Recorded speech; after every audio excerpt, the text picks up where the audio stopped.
My name is Dahlia Winters, I'm 28, and most days, I'm invisible on purpose. I serve champagne to Chicago's elite, silver spoons and gallery moguls who don't see the girl in the black vest holding the tray. And I prefer it that way. I aged out of foster care with a suitcase full of thrift clothes and one crumpled sketch in my pocket, while the people around me were sipping wine made before I was born. I've always felt like the forgotten one, the kind of kid who slips through cracks and gets blamed for the fall. But last Thursday, inside a glittering gallery in River North, I saw something no one else recognized. A painting I made when I was 6, being sold for $175,000. And when I told the gallery owner it was mine, he looked me dead in the eye and said, "That's impossible." The tray wobbled in my hand. 3 flutes full, 2 already empty, 1 about to tip if I didn't pull it together.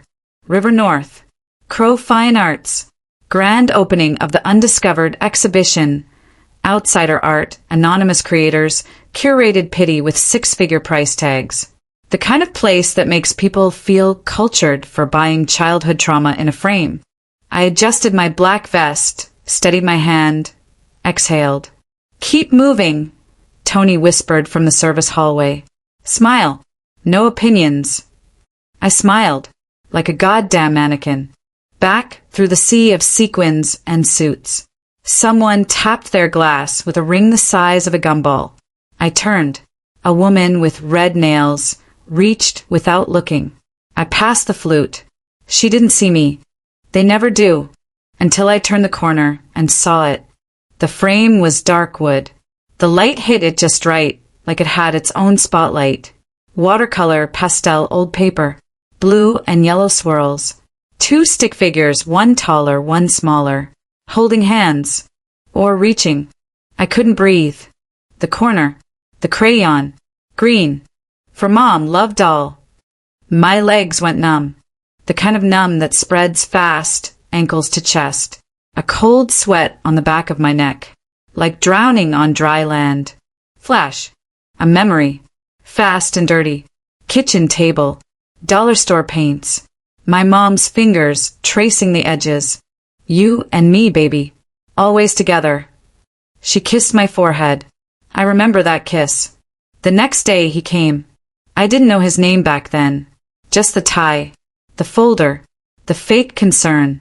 But I know now. Victor Crow. He said she wasn't safe.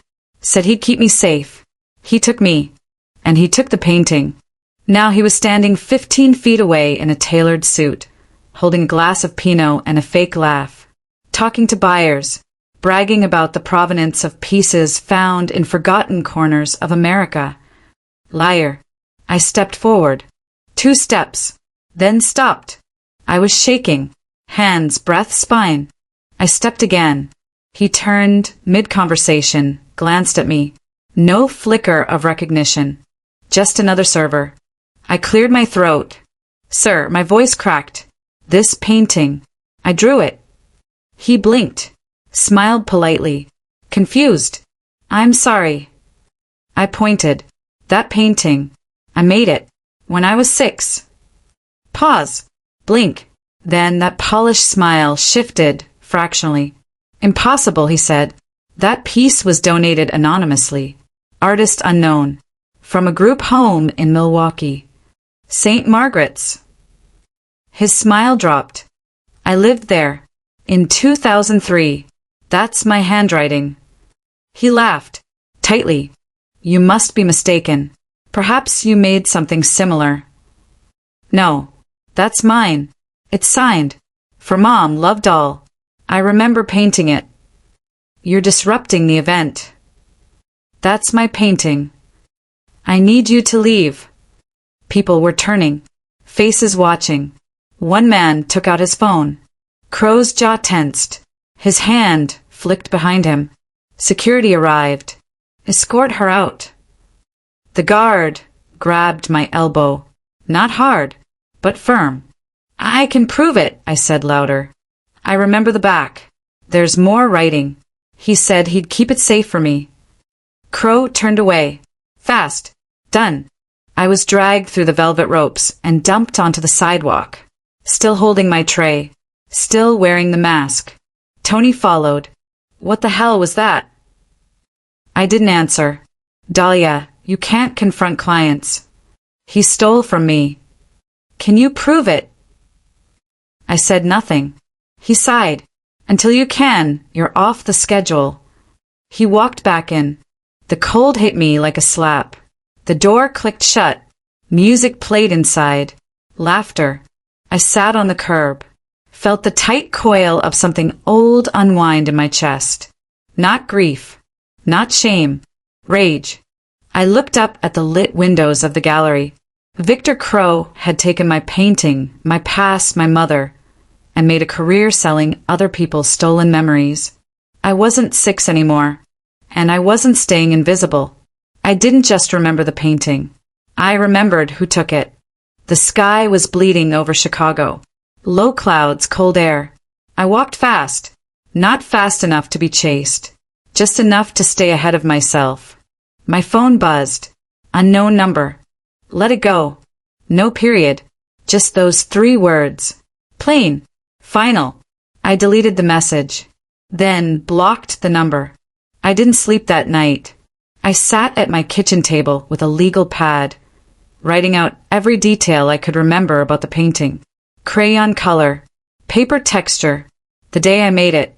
The way my mom smelled like cinnamon and cheap detergent.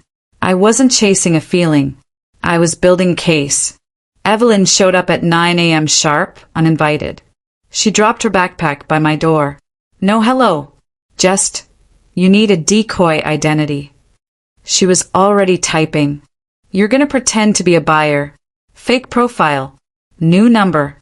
You'll ask to view the piece. Won't they recognize me? She looked up. Last night you were just another server. Trust me. They didn't see you. But this time they will. Cut to Evelyn scrubbing my LinkedIn, deactivating socials.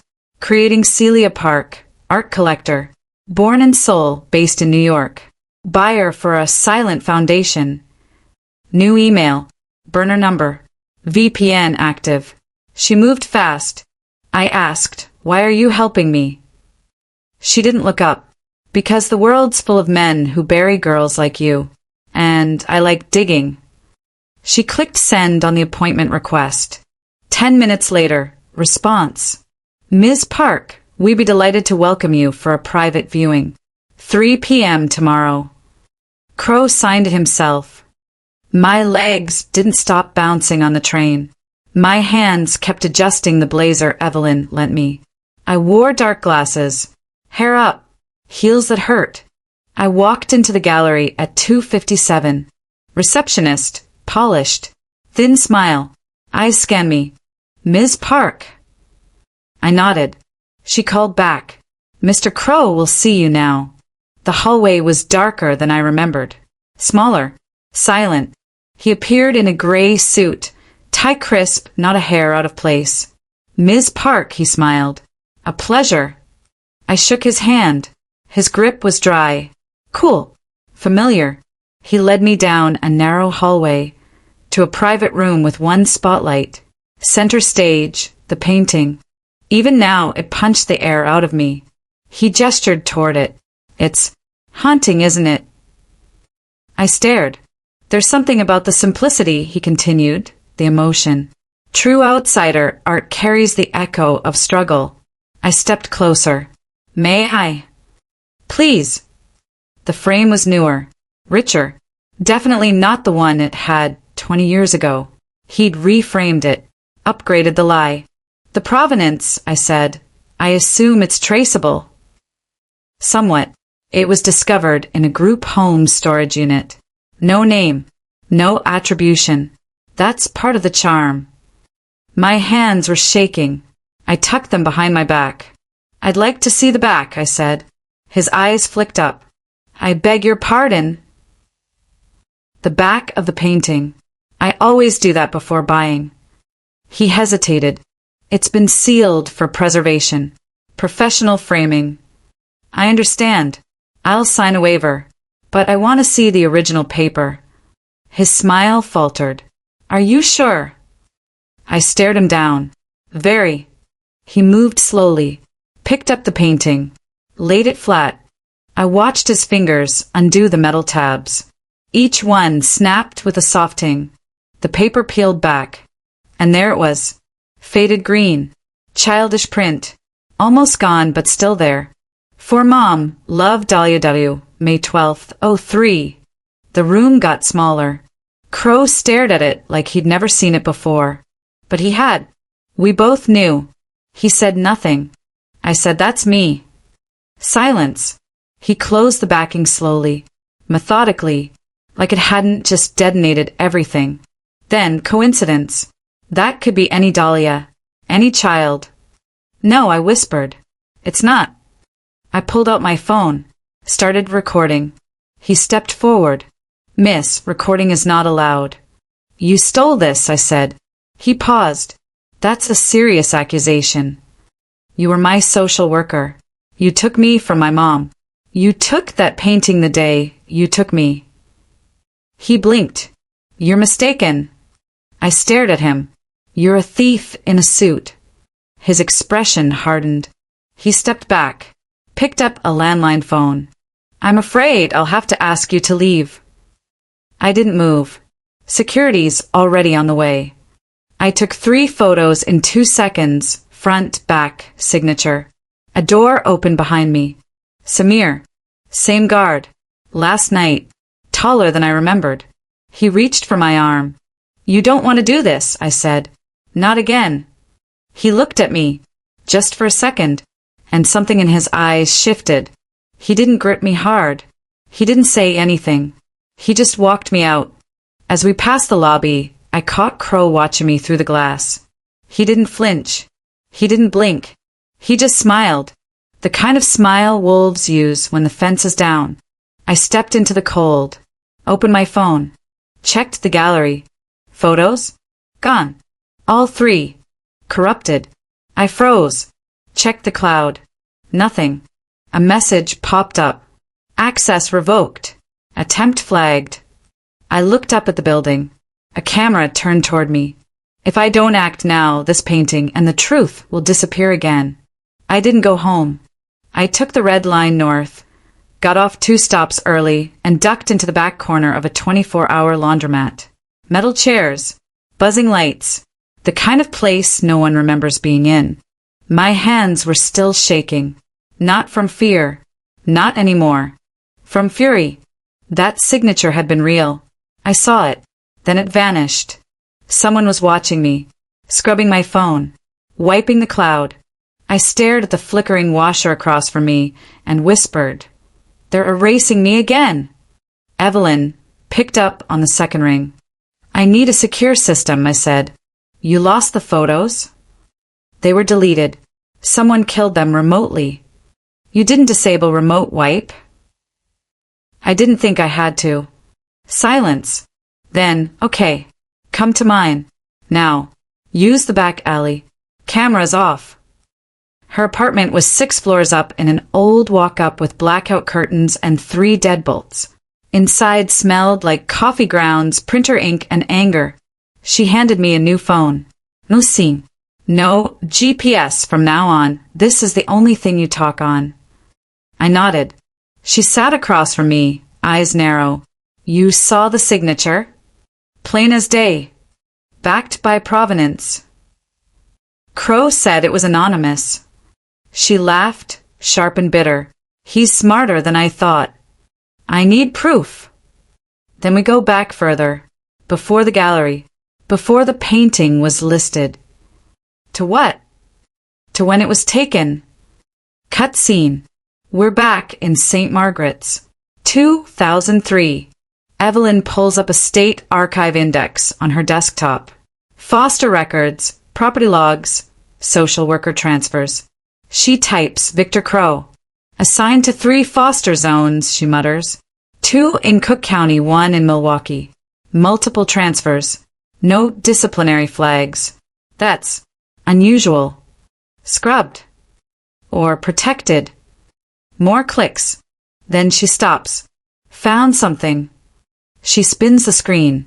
A scanned document, filing date, May 14th, 2003. Subject, Angela Winters. Petition for custody reinstatement. I froze. My mom tried to get me back. Evelyn nodded. She passed every requirement. Parenting course completed. Drug screens clean. Income verified. She petitioned the court 2 days after your removal. I stared at the screen. And denied. No reason listed. She opened the next file. Another form. Stamped red. Do not release records without judge's order. Red tape. Black ink. White lies. I leaned back. They buried it. You were worth more in the system than with her. That painting was evidence. I stood, started pacing. She knew. She tried to fight. She got silenced. The air in the apartment tightened. Then Evelyn whispered, maybe she wasn't the only one. She turned her monitor again, pulled up a public auction listing. From 2 years ago, Lot 112, Untitled Child Study. Sold by Midwest Orphan Resources Foundation. Buyer, Crow Fine Arts, LLC. Price, $6,500. The same painting? I asked. Same dimensions. Same framing type. That's how he got it legit. He bought it through a shell auction disguised as a donation sale. A pause. Which means, she said, eyes glinting, there's a paper trail. Where? Foundation office. Storage logs. Maybe receipts. And it's here in Chicago. Cut to late night. Train ride. Evelyn beside me. I asked her, you always go this hard for strangers? You're not a stranger, she said. You're a warning of what happens when no one looks back. The foundation office was locked, dead dark. One security camera. Back alley access. Second floor had a window cracked, half an inch. We waited. 2:15 a.m. Silence. One crow call. Then we moved. Evelyn climbed first. Boosted herself up like she'd done this before. I followed. Breath short. Hands scraped. Every sound louder than it should be. Inside smelled like mold, ink, and forgotten promises. We found the filing cabinets in the basement. Old-school metal drawers, each labeled by year. Evelyn flipped to 2003. Fourth drawer down. Winters, Angela. She pulled the folder. Paper inside. I watched her face. Stillness. Then a shift. Dahlia. What? She handed me a faded photo. Black and white. Me. Age 6. Standing next to my mom. Holding a small canvas. That painting. Behind it, a man. Mid-30s. Wearing a tie. Holding a clipboard. Crow. Caption. Angela Winters, May 12th. Custody file documentation. He documented the painting. On record, I whispered. Evelyn flipped the page. There was a memo. From Crow. Typed. Cold. Subject. Continues attachment behaviors. Attempts to preserve unauthorized artwork. Recommend removal to facilitate detachment and compliance. He used the painting to justify separation, she whispered. No, I said, fire rising in my chest. He used the separation to steal the painting. She looked at me. You just found the thread. And I'm pulling it. The door creaked upstairs. We froze. Footsteps. Slow. Measured. Someone else was in the building. The security system didn't trip. Because someone disabled it. Evelyn whispered he knew we'd come. The footsteps stopped above us. Then turned. Coming down the stairs. One step. Then another. Slow. Intentional. Weight pressing down each tread. Evelyn flicked off the monitor. I slid the file folder into my coat. We backed away from the drawer. The lights in the stairwell buzzed once, flickered, then steady again. I looked at Evelyn. Plan. Her voice was flat. Out the window. Fast. Then a floorboard creaked above us. I spun toward the back corner. Emergency exit. barred from the inside.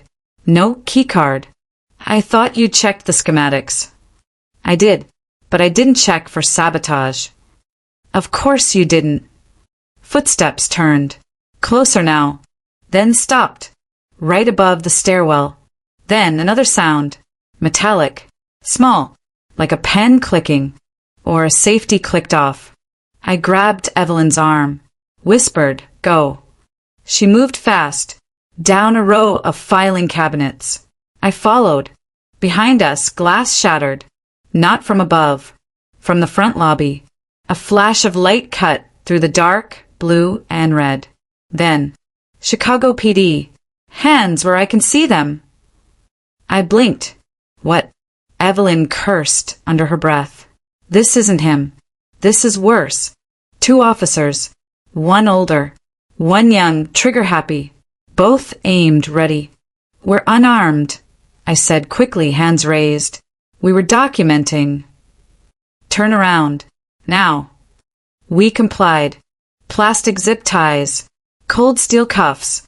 File folder yanked from my coat. No reading rights. No questions. Just silence. Cut to. Precinct cell. Fluorescent buzz. Evelyn pacing. I sat on the bench. Mind racing. This was staged, she said. No break-in alarm. No front door tamper. No motion sensor alerts until we were inside. And the cops were already nearby. She looked at me. Someone tipped them off. I exhaled. Crow. But why not press charges? She paused. Because this isn't about law. It's about leverage. 3 hours later, we were released. No record. No explanation. Just a folder shoved back into my hands. The top page was missing. So was the photo. Just one slip left. The memo. Subject continues attachment behaviors. I crumpled it. Not because it didn't matter. Because it mattered too much. Back in Evelyn's apartment, rain hammered the window like a warning. I stared at the whiteboard she'd set up. Photos, notes, strings, all pointing to the same name. Victor Crow. I said, we need a witness. Someone inside. Evelyn's eyes lit. You thinking Samir? He didn't stop me the second time. Security guard with a conscience. Or a side gig. She tapped her fingers. He wears a lanyard from AMC, the security firm that contracts Crow's gallery. I stood. Let's find him. AMC headquarters. 8th floor of a glass building that smelled like lemon cleaner and cover-ups. We waited in the lobby. Evelyn scanned the digital directory. Samir Halaby. Level 3 clearance. Off-site rotations. A receptionist approached. Can I help you? We're here to follow up on a gallery incident, Evelyn lied. There was a file discrepancy. The receptionist squinted. You're from Crow. Independent compliance review, she said smoothly. Internal audit. Pause.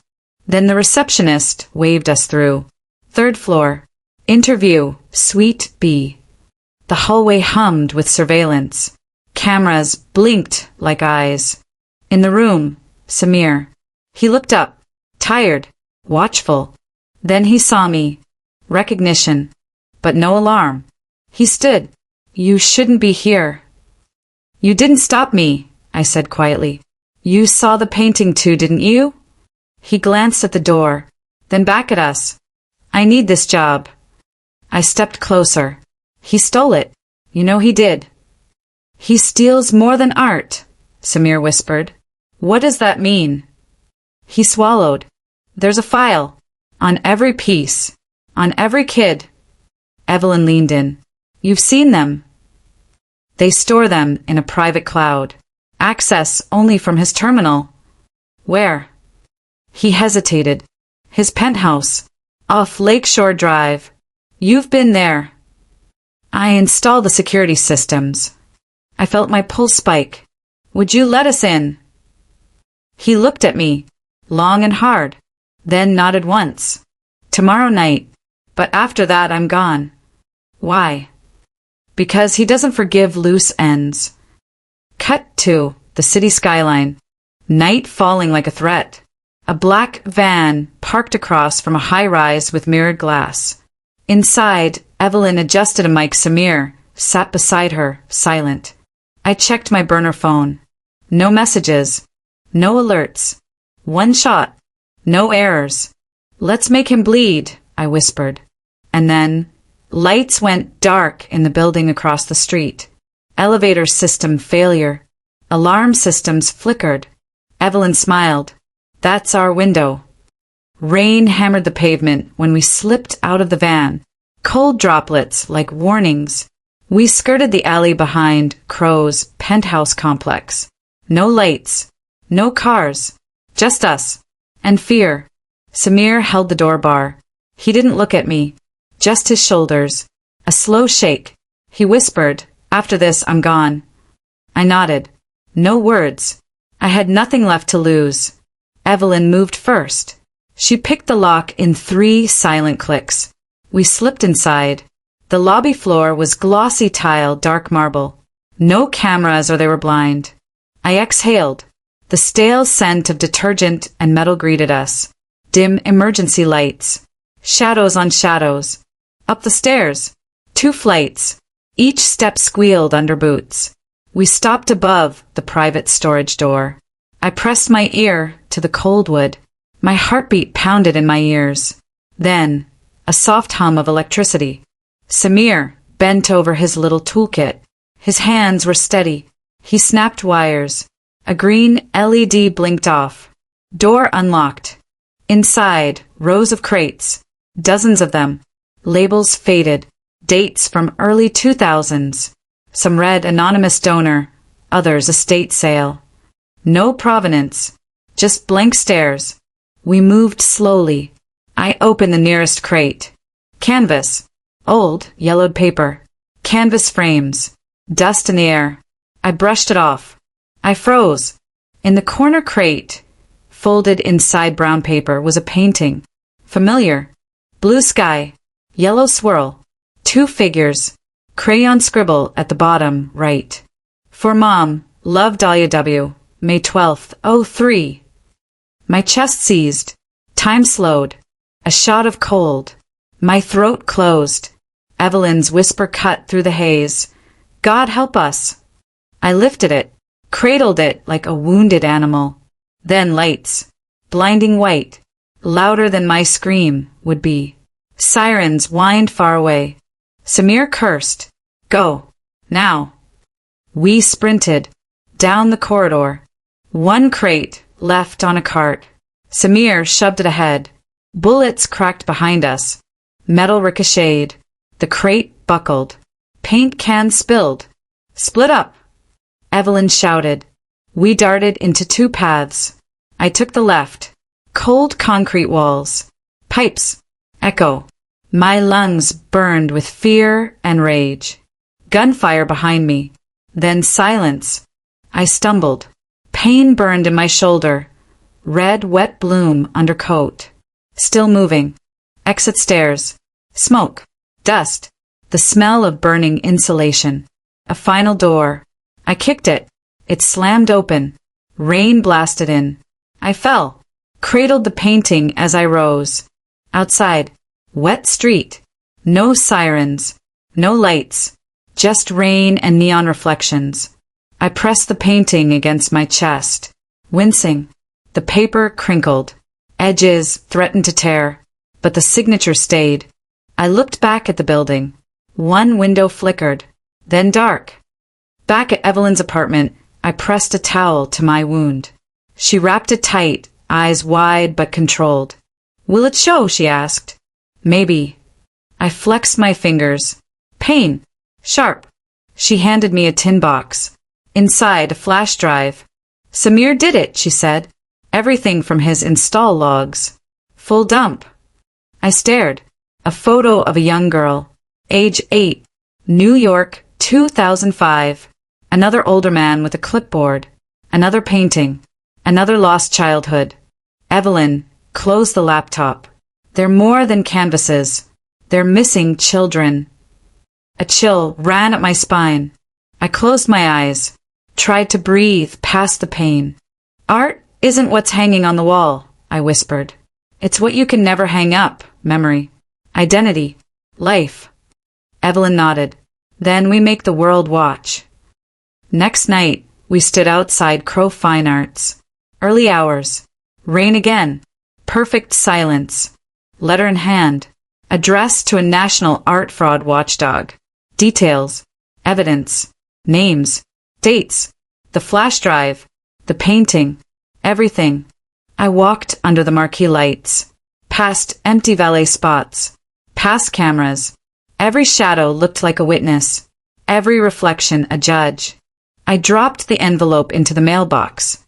Locked slot. Click. Seal of fate. A distant siren. Too close to ignore. I turned down a side street. Wind gusted. Pressed against me, trying to steal breath. My phone buzzed. Single message. They're watching. Always watching. I stopped. Heart hammered. Then I walked. With the painting pressed tight. Because some memories don't belong in crates. They belong in daylight. I kept walking. Through the rain. Away from the shadows. But I knew I'm not leaving. Not yet. Blue lights strobed across the black SUV as Samir cranked the engine. Rain battered the windshield. The envelope was gone. The mailbox had swallowed our evidence, but not our nerve. Evelyn pressed her lips together. We did what we had to do. I nodded. I held the painting tight, wrapped in a black sheet under my knuckles. Its weight felt like iron, heavy with the past. The next morning, the phone started ringing. Then chimes, pings, alerts. The letter triggered a wave. Local news, art forums, foster care networks. By noon, the inbox of national art fraud watchdogs was flooded. Calls to agencies, tips, leads. The air smelled of fear and coffee. I sat in Evelyn's cramped kitchen. Samir hovered by the window, watching for anything unusual, but mostly scanning his laptop. We waited. Then came the knock. 3 heavy bangs. Metal against wood. Followed by a calm voice through a mic. Federal agents. We have a warrant. Time compressed. Evelyn moved first, sliding the painting under the floorboard. I pressed both hands onto the worn wood. Dust puffed. The painting stayed hidden. Behind the door, boots. Uniforms. Flashbang crackled. Light exploded. My ears rang. I gasped. Hands up. We obeyed. No fight. No fuss. No running. Cut to white-walled room. Fluorescent ceiling. 2 agents seated across from us. Evidence spread on the table. A stack of crates. Thumb drives. Paper files stamped confidential. Digital logs. Server records from Crow Fine Arts. Subcontracts with Shell Foundations. Agent Ramirez stared at me. Cold eyes. Miss Winters, or Ms. Park, I suppose you have a name preference. I didn't flinch. Dahlia, I said. He nodded, then looked at the flash drive. We've got enough for a full indictment. Fraud, theft, exploitation, conspiracy. Evelyn exhaled. A small sound, but hopeful. A lot of kids owe you thanks, she muttered. I lifted the hidden painting from under the board. Wrapped, protected. I placed it carefully in front of them. Agent Ramirez reached inside a sanitized evidence bag. He laid gentle fingers on the frame. We'll return this to you once charges are filed. I clenched my teeth. A flicker of tears. Not of victory. Of relief. Next, darkness. Midnight. Rain again. I stood outside a cemetery gate. Her name etched in stone. Angela Winters, 1975 to 2007. The cold sky loomed. The wind whispered like a voice I used to know. I opened the painting. The paper still yellowed. Crayon writing faded, but legible. For Mom. Love, Dahlia W. May 12th, 03. I placed the painting beside the headstone. One protective hand on the frame. One on the stone. I whispered into the night. They turned my childhood into a commodity. But you taught me value. Real value is the love we remember. Rain began again, soft. I stood still. The painting framed against the gravestone glowed faintly in the lamplight. A promise reclaimed. Legal days blurred. Galleries revoked. Auctions cancelled. Buyers demanded refunds. Authorities seized assets. Crow's penthouse emptied. He was arrested at dawn, cuffed in his own foyer, his eyes wide, his power evaporated. Court hearings, depositions, former foster kids came forward, names, faces, many handwriting on the back of child-drawn paintings matched. A network of stolen childhoods unraveled. In the final hearing, Dahlia stood in a packed courtroom. Cameras, reporters, agents, survivors. She placed her sketch, original painting, on the exhibit table. The judge peered over thick glasses. The art world profits off innocence, Dahlia said, her voice steady but soft. Today, innocence speaks back. Her words landed like stones. The gallery's license revoked. All artwork seized. Auction houses blacklisted. Crow sentenced. Inside the courtroom, truth won. Weeks later, a white room. Blank walls. Fresh paint. I hung the painting on a single nail at center height. Underneath, a plaque.